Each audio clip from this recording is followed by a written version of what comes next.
दोस्तों, आज हम लोग खाटू श्याम बाबा के मंदिर के बारे में बात करते हैं।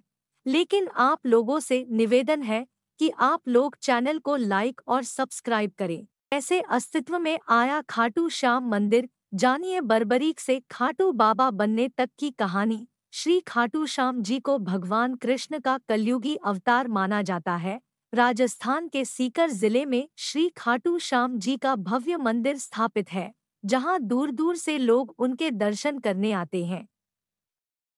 आइए जानते हैं इसके पीछे की पौराणिक कथा। राजस्थान का खाटू श्याम मंदिर भारत के प्रसिद्ध मंदिरों में से एक है। भारत के अन्य राज्यों से भी लोग यहां अपनी मनोकामनाएं लेकर आते हैं। खाटू श्याम मंदिर के अस्तित्व में आने के पीछे एक बहुत ही रोचक कथा है। कौन है बाबा खाटू श्याम? खाटू श्याम असल में भीम के पोते और घटोत्कच के बेटे बर्बरीक है। इन्हीं की खाटू श्याम के रूप में पूजा की जाती है। बर्बरीक में बचपन से ही वीर और महान योद्धा के गुण थे और इन्होंने भगवान शिव को प्रसन्न कर उनसे 3 अभेद्य बाण प्राप्त किए थे। इसी कारण इन्हें 3 बाणधारी भी कहा जाता है। क्या है मान्यता? इस मंदिर की एक बहुत ही खास और अनोखी बात प्रचलित है। कहा जाता है कि जो भी इस मंदिर में जाता है, इसे बाबा श्याम का हर बार एक नया रूप देखने को मिलता है। कई लोगों को उनके आकार में भी बदलाव नजर आता है। महाभारत के युद्ध के दौरान बर्बरीक ने अपनी माता अहिलावती के समक्ष इस युद्ध में जाने की इच्छा प्रकट की। जब मां ने इसकी अनुमति दे दी तो उन्होंने माता से पूछा, मैं युद्ध में किसका साथ दूं? इस प्रश्न पर माता ने विचार किया कि कौरवों के साथ तो विशाल सेना, स्वयं भीष्म पितामह, गुरु द्रोण, कृपाचार्य, अंगराज कर्ण जैसे महारथी है। इनके सामने पांडव अवश्य ही हार जाएंगे। इसलिए उन्होंने बर्बरीक से कहा कि जो हार रहा हो, तुम उसी का सहारा बनो।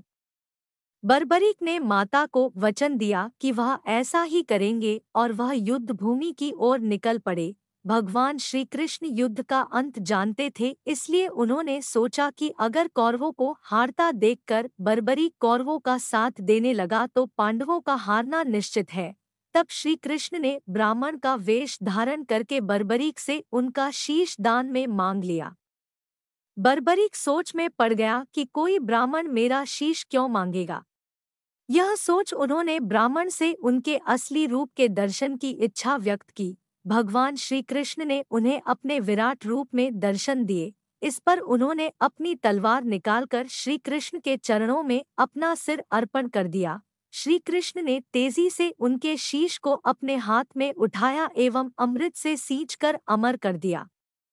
उन्होंने श्री कृष्ण से संपूर्ण युद्ध देखने की इच्छा प्रकट की, इसलिए भगवान ने उनके शीश को युद्ध भूमि के समीप ही सबसे ऊंची पहाड़ी पर सुशोभित कर दिया, जहां से बर्बरीक पूरा युद्ध देख सकते थे।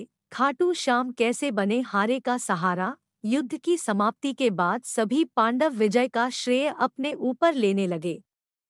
आखिरकार निर्णय के लिए सभी श्री कृष्ण के पास गए तो वह बोले, मैं तो स्वयं व्यस्त था, इसलिए मैं किसी का पराक्रम नहीं देख सका। ऐसा करते हैं, सभी बर्बरीक के पास चलते हैं।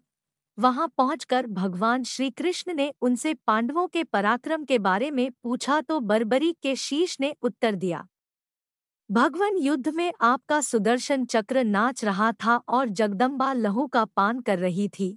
मुझे तो ये लोग कहीं भी नजर नहीं आए। बर्बरीक का उत्तर सुन सभी की नजरें नीचे झुक गई। तब श्री कृष्ण ने उनसे प्रसन्न होकर इनका नाम श्याम रख दिया।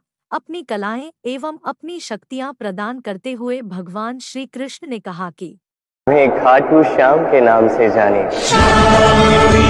तुम